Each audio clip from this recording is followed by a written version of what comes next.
বাংলাদেশে চলছে সুস্বাদু ইলিশ মাছের মৌসুম। প্রতি বছর এই সময় নদী ও সাগরে ধরা পড়ে প্রচুর পরিমাণে রূপালী ইলিশ, যা রফতানি হয় ভারতে, যায় উপহার হিসেবেও। তবে শেখ হাসিনা পদত্যাগের পর পাল্টে গেছে সেই চিত্র। বাংলাদেশ থেকে ইলিশ রপ্তানি বন্ধ থাকায় ভারতের বাজারে লেগেছে আগুন। শুধু ইলিশ নয়, বাংলাদেশ থেকে যাওয়া অন্যান্য মাছের দামও বেড়েছে ভারতের বাজারে। অপরদিকে বাংলাদেশে কমতে শুরু করেছে ইলিশ মাছের দাম।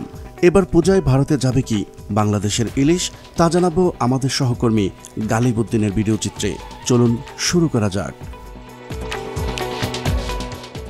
ভারতীয় গণমাধ্যম এনডিটিভি 13 আগস্ট এক প্রতিবেদনে জানিয়েছে, বাংলাদেশের প্রাক্তন প্রধানমন্ত্রী শেখ হাসিনা তার বিখ্যাত ইলিশ কূটনীতির অংশ হিসেবে ভারতে ইলিশ রপ্তানির সুবিধা দিয়েছিলেন। যদিও ইলিশ কোনো রপ্তানিযোগ্য পণ্য নয়, তারপরও 2012 সাল থেকে অন্যান্য দেশে রপ্তানি বন্ধ থাকলেও ভারতে ইলিশ রপ্তানির অনুমতি দেওয়া হয়েছিল। তবে বর্তমানে হাসিনা সরকার পতনের পর বন্ধ রয়েছে ইলিশ রপ্তানি। বাংলাদেশের ছাত্র বিক্ষোভের জেরে রাজনৈতিক প্রেক্ষাপট পরিবর্তন হওয়ায় ইলিশসহ বাংলাদেশ থেকে যাওয়া অন্যান্য মাছের দাম বেড়েছে ভারতের বাজারে। প্রতিবেদনে বলা হয়, কলকাতায় জনপ্রিয় মাছের বাজারগুলো চলতি বর্ষায় বেস্ট সেলার পদ্মা নদীর ইলিশের সংকটে পড়েছে। ইলিশ বাংলাদেশের জাতীয় মাছ, তবে মাছটি সীমান্তের অপর পাশে পশ্চিমবঙ্গ এবং ভারতের উত্তর পূর্ব অংশের মানুষের কাছেও বেশ জনপ্রিয়। বাংলাদেশ থেকে আমদানি হওয়া ইলিশের সিংহভাগই যায় পশ্চিমবঙ্গে।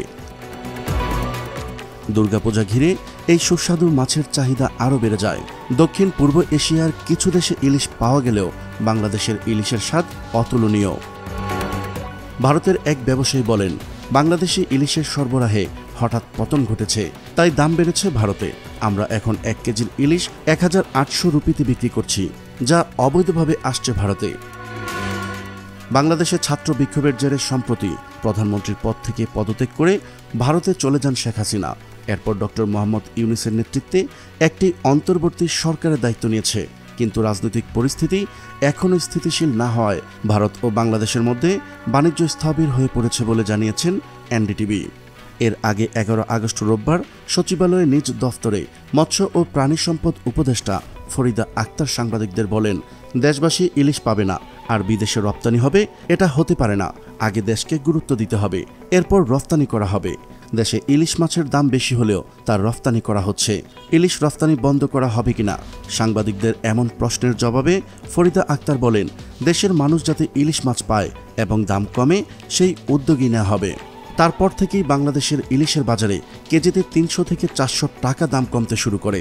এতদিন যে গরিব ও নিম্ন আয়ের মানুষগুলো অত্যাধিক দামের জন্য ইলিশ কিনে খেতে পারত না, আজ তারাও পেট ভরে ইলিশ খাচ্ছে। ফেডারেশন অফ ইন্ডিয়ান এক্সপোর্ট অর্গানাইজেশনের মহাপরিচালক বলেছেন, বাংলাদেশের রাজনৈতিক সংকটের কারণে প্রায় $300 মিলিয়ন মূল্যের রপ্তানি বাণিজ্য ক্ষতিগ্রস্ত হয়েছে ভারতের। প্রিয় দর্শক, আজ এই পর্যন্তই। শুরু থেকে শেষ পর্যন্ত চেষ্টা করেছি বাংলাদেশের ইলিশ ভারতে রপ্তানির সর্বশেষ ও সঠিক তথ্য উপস্থাপন করতে। কোথাও কোনো তথ্যগত ভুল কিংবা আপনার পরামর্শ থেকে থাকলে তা কমেন্ট করে জানাতে পারেন। আবারও দেখা হবে নতুন কোনো বিষয় নিয়ে। ততদিন পর্যন্ত মহান আল্লাহ তাআলা সবাইকে ভালো রাখুক, সুস্থ রাখুক। আল্লাহ হাফিজ।